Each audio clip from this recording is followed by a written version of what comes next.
The sky split open with fire. Over the Himalayas, black cracks tore through the clouds as alien ships descended.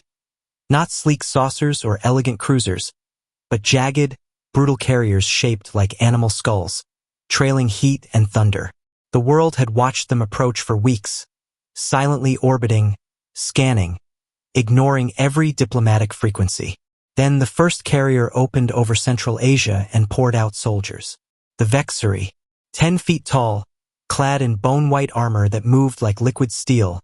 They had no eyes, just segmented plates and spiraling horns, as if they'd been carved from the nightmares of a war god. Their first act on Earth was to flatten a village with kinetic shockwaves, turn its survivors into biological studies, and plant a black monolith with one simple broadcast across all languages. Your dominion ends. You will kneel. You will be useful. They didn't know Earth. Not really. Somewhere west of that crater, on the edge of the ruins, a man in dirt-covered fatigues knelt beside the body of his brother. Private Garen Holt didn't cry. He'd done that already. His hands were raw, blood and ash crusted under his nails, his rifle broken in half. The first wave had decimated his unit. Not even the drones survived. The Vexary weren't using guns. They fought with gravitational mauls and living, writhing cords that injected pain before death. He had one thing left: rage. He buried his brother quickly, beneath a mound of collapsed stone, and whispered something that only the dead would understand. Then he turned toward the hills. The last message he'd received from command was simple: fall back to Ember Line. Regroup. If you're alive, move. Holt wasn't going to regroup. He was going to find them, and he was going to make them remember him. The Vexary High Marshal didn't think much of humans. They were scattered, noisy, and emotional. A species that still fought over soil and symbols. The High Marshal, designated Ch Calven, had conquered 4 star systems. He had broken the iron swarm of Kreter, executed the entire skycast of Zindhal, and shattered moons in his name. Earth was supposed to be a ceremonial strike, a demonstration to the outer worlds. Crush their resistance, he had said to his legions. Break their spirit. Then open the harvest vats. What he didn't know was that humans weren't broken by war. They became it. On the second day, Holt scavenged. A wrecked APC still smoldered by the riverside. He pulled 2 grenades from the interior and a sidearm with a single magazine. No rations. No medkit. Just hate and bad luck. On the third day, he followed smoke trails and watched the Vexary burn a civilian caravan alive, not for strategic value, but because it sang too loud. He didn't scream. He marked the direction they returned to. On the 4th day, he struck. The patrol was small. 3 Vexary warriors, armed with whips that bent gravity and armor that resisted most rounds. Holt buried the grenades beneath loose stone, waited until their boots clicked against the trap, and pulled a wire he'd rigged to a splintered tree root. The explosion tore one in half. He shot the second in the back as it turned. The third charged, its maul buzzing with low-frequency dread, and slammed him across the ribs. He hit a tree, coughed blood, and still stood. When the alien raised the maul again, he jammed the pistol into its neck joint and emptied the magazine. Blood that smelled like burning rubber sprayed the bark behind them. He collapsed after it died, but not before whispering, "Not one step, you bastards." They started noticing him. One soldier, one human, moving across the scorched edge of the Ember Line. They gave him a designation, the Red Stray. He was seen dragging corpses of Vexary into rivers, sabotaging drop zones, stealing communication spikes. He didn't speak. He didn't send distress. He moved like a ghost and hit like a fury. They sent a larger patrol. Only one returned, crawling, arm gone, face cracked open, and whispered in broken clicks. He looks at death and smiles. At Ember Line, survivors were trying to hold the last defense perimeter before the alien march reached the major city networks. Cities like Jakarta, Istanbul, Nairobi, densely packed with people with nowhere to run. The generals had already begun talks of evacuation. The Earth Defense Coalition had lost air superiority, orbital control, and over 70% of its mechs. Entire units were refusing to fight. Not out of fear because they'd run out of ammunition. When Holt arrived, limping, blood on his boots, dragging 3 Vexery helmets behind him, they didn't know what to say. He said it for them. "Give me a sat map," he growled, voice ragged from smoke and cold. "I know where they're weakest. And I'm not done yet." The Vexery High Marshal watched the footage. One human soldier, his face obscured, his armor made from scraps. But he was infectious. Others were copying him. Ambushes, knife kills, explosives made from fertilizer and engine parts. Whole towns had turned into death traps.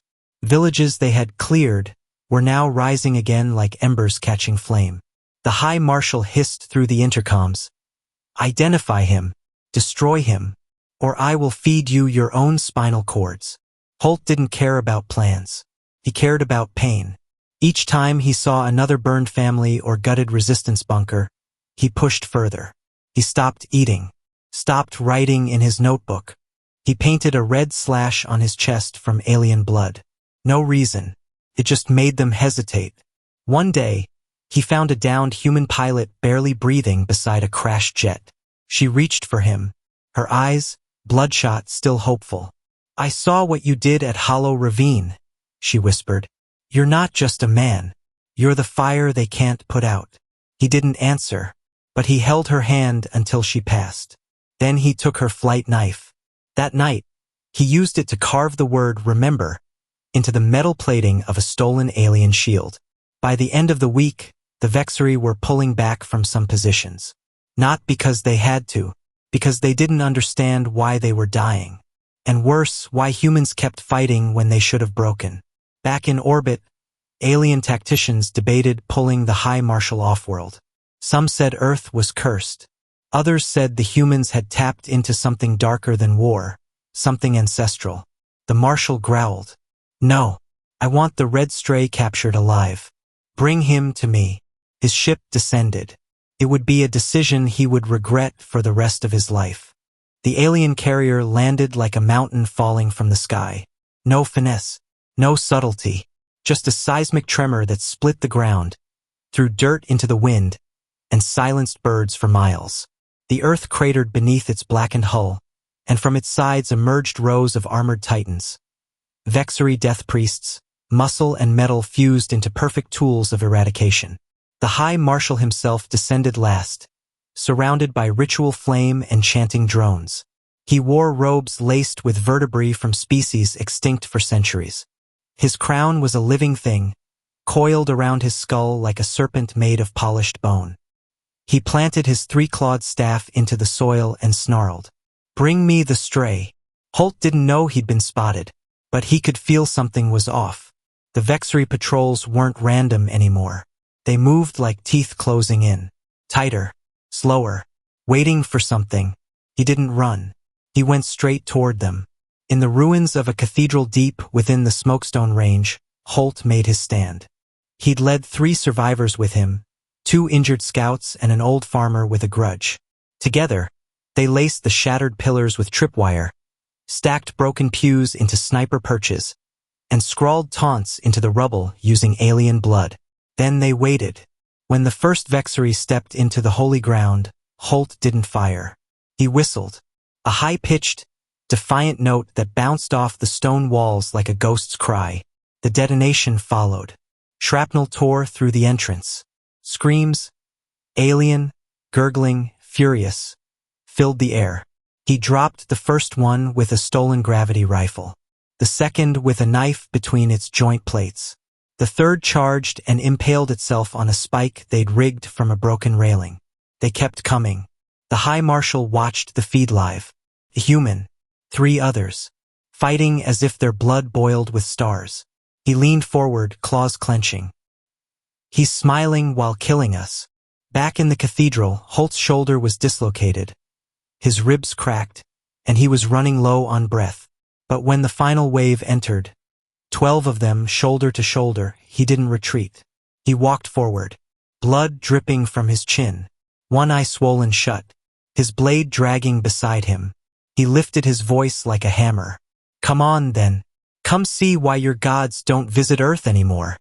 The Vexary hesitated. Not out of fear. Out of confusion. Humans were supposed to submit. Not taunt death. Not charge into hopeless odds grinning like devils. The hesitation cost them. The farmer, old bones and hate in his eyes, dropped a beam on two from above. The scouts triggered the wall traps. Holt struck the largest with a burst of flame from a jerry-rigged fuel trap, then brought his knife down through its helm. It was messy, and it was beautiful. When it was over, Holt collapsed in a pile of rubble and laughed through blood. They came for him then, Vexary enforcers, dozens of them, and dragged him out, kicking and coughing. He didn't beg. He spat at them. The prison aboard the flagship was a temple to domination. Bones from conquered races lined the halls. Screams echoed through vents. Holt was shackled to a cold slab of black steel, his wrists bleeding, ankles numb. The High Marshal entered in silence. They stared at each other. Holt, bruised and broken but not bowed. The Marshal, towering and ornate, his voice dripping with practiced cruelty. You have a name, human? Holt grinned, spitting blood onto the floor. Yeah, Garen Holt. You're about to remember it. The Marshal tilted his head. You killed dozens of my elite. For what? A dying species? For my brother, Holt said, voice steel. For Jakarta. For the girl with the fire in her lungs you burned because you didn't like her voice. The Marshal moved closer. His breath smelled of copper and ash. I should peel your skin and make a banner of it. Holt chuckled. Even now. Do it. And I promise, someone worse than me will rise tomorrow. You don't get it. You never did. We're not like your other conquests. The Marshal leaned in. Explain. You invaded looking for order, but all you found was wrath. For the first time in his life, the High Marshal felt unsure. This wasn't tactical resistance. This was personal war. He turned to his adjutants. Broadcast his execution. Let the species see his last breath. But Holt smiled wider. Thank you. The Marshal stopped. Why? Because if you put me on every screen, the whole planet will remember my face when the hammer drops. 2 days later, the broadcast began. Across continents, skies, tunnels, ruins, wherever a human screen flickered, the image appeared. Holt, chained, bloodied, standing defiant before his execution platform. Alien symbols scrolled beneath him. The crowd of Vexary dignitaries loomed in the background. The Marshal's voice echoed. This is your lesson. This is what defiance earns you. But Holt spoke first. My name is Garen Holt, and if this is my last breath, let it burn through every heart that's still beating. Let it remind you we don't kneel. We never kneel. The blade rose. The Vexary leaned forward. And then, the lights cut out. They thought killing him would end it. Instead, it began. The execution platform plunged into darkness. Vexary shrieked in confusion. The drones overhead sputtered and crashed. Plasma lanterns flickered.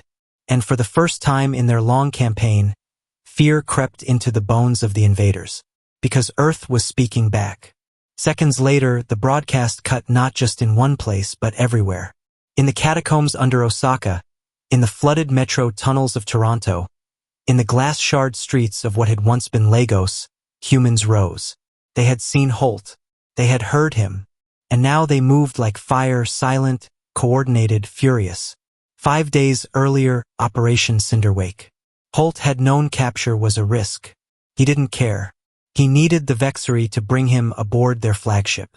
Not to stop them, but to give his people the key. A single live video feed, hard-coded into his neural implant, would do the trick. The signal hadn't been for the world. It had been for Sergeant Trindeas and the last of Earth's shadow brigades. She stood on a ridge now, wrapped in a chameleon cloak, eyes locked on the sky. There she is, Trin whispered. The Vexary dreadnought floated above the Rockies, its hull glimmering like obsidian struck by lightning. Beneath it, their staging grounds sprawled like tumors. Slave pens, weapon silos, processing pits. And somewhere in the belly of that beast, Holt, a voice crackled in her ear.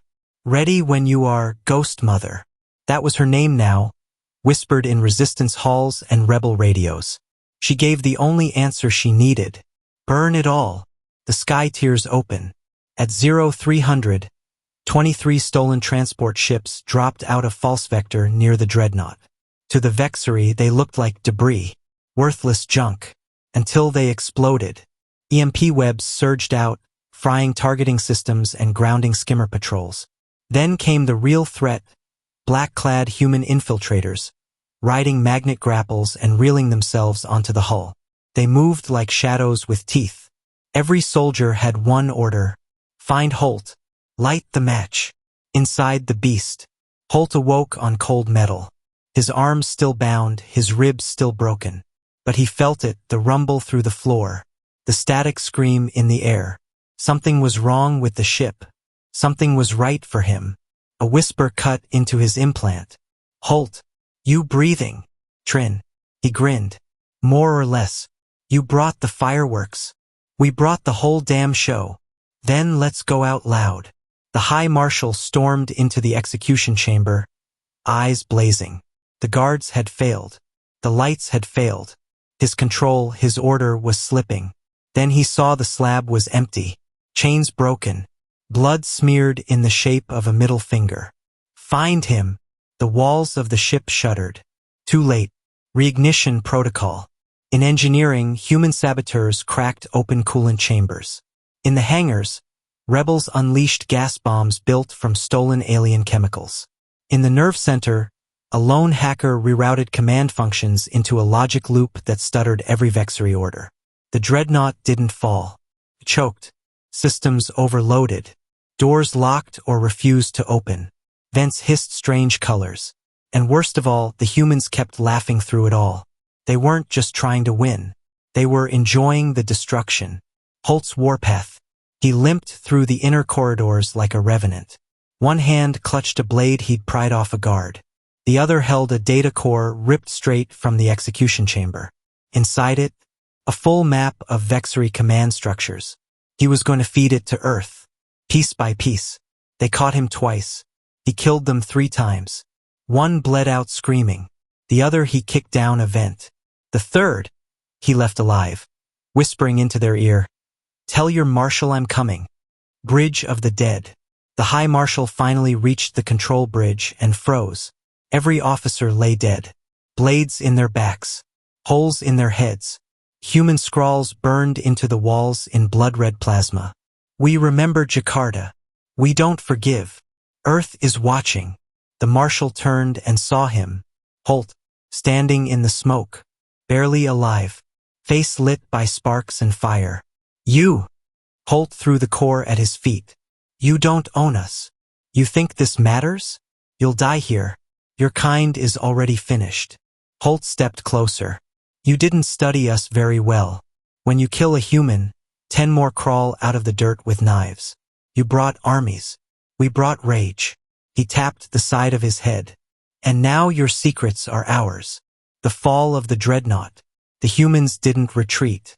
They detonated the central reactor manually, forcing emergency ejections. Only Holt, Trin, and a handful of their strike team escaped in time, on stolen hover skiffs carved from Vexery lifeboats. From the mountains below, every rebel, farmer, and surviving civilian watched the sky.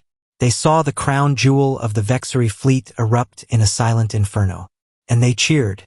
The signal. Before the dust settled, Trin boosted the core data to every major resistance node worldwide. Planetary positions. Chain of command. Weak points. Earth now knew everything. And with it, humanity no longer fought to survive. Now it fought to win. In the aftermath, the High Marshal did not die in the explosion. But he was no longer respected. He limped through alien halls filled with whispers. Words like fear and unworthy and human taint passed beneath his notice, but not his understanding. Worse, his dreams had changed. They were all of one thing, of a man covered in blood. Smiling, they came to conquer, but now they pray just to survive. The war was no longer one of soldiers and weapons. It had become a war of wrath. Every city, every mountain pass, every underground tunnel, Earth had turned itself into a battlefield of resistance. The Vexari were not retreating because they were weak. They were retreating because they were hunted. And the humans weren't offering surrender. They were offering a grave. For weeks after the fall, the skies above Earth were no longer patrolled by Vexari dreadnoughts. Most had fled. Others had been hijacked, turned into orbital firebases under human command. The death of the High Marshal, broadcast live by resistance networks, had shattered the Vexari ranks. He hadn't been assassinated. No.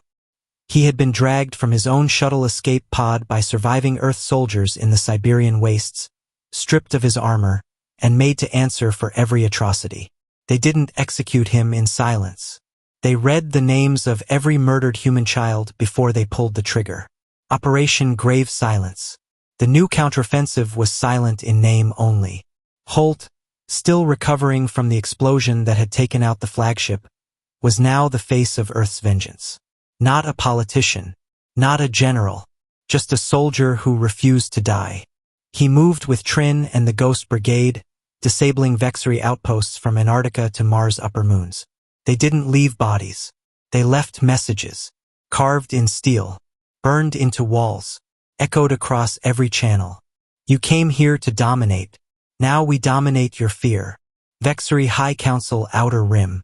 In a floating city of crystal and blue fire, the remaining leaders of the Vexari Empire gathered.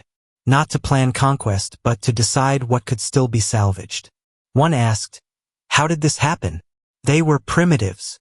Another whispered, "We didn't understand the myth of them. They don't just fight for land. They fight for every dead name carved in their bones." The youngest among them said nothing, until the council fell silent, waiting. Then she spoke. "We must leave the Sol system, and never return." A message from Earth. Even after the war turned in Earth's favor, they didn't rush diplomacy. Instead, they sent one final message. No translator, no formal language, just Holt's face, bruised and scarred, staring directly into the camera. And then he said, "We gave you a warning. You didn't listen. Now your blood feeds our soil. If you come back, we won't bury you. We'll erase you." Years later, the Burned Sky Memorial. A black monolith stood where the first Vexari ship had landed. Around it, humans gathered every year, not to mourn, but to remember. The names of the lost scrolled across holographic rings. Veterans stood shoulder to shoulder with survivors. No speeches, no politics, just silence and fury, because Earth remembered what it meant to be underestimated, and what it meant to rise. One more chapter. In the hills above what was once San Diego, Holt walked with a cane now. Trin beside him, still watching the skies like they owed her a favor. They had won the war, but they knew peace was a myth humans only told children. "You think they'll come back?" Trin asked. Holt looked to the stars, eyes hard. "Maybe, but this time we won't just bring rage. We'll bring extinction." Final message. To every empire that looks upon Earth with conquest in their heart. Come try, but understand, when you fall, when you burn, when your blood stains the dirt beneath our boots, it will not be because we hate you. It will be because we warned you, and you thought humanity was weak.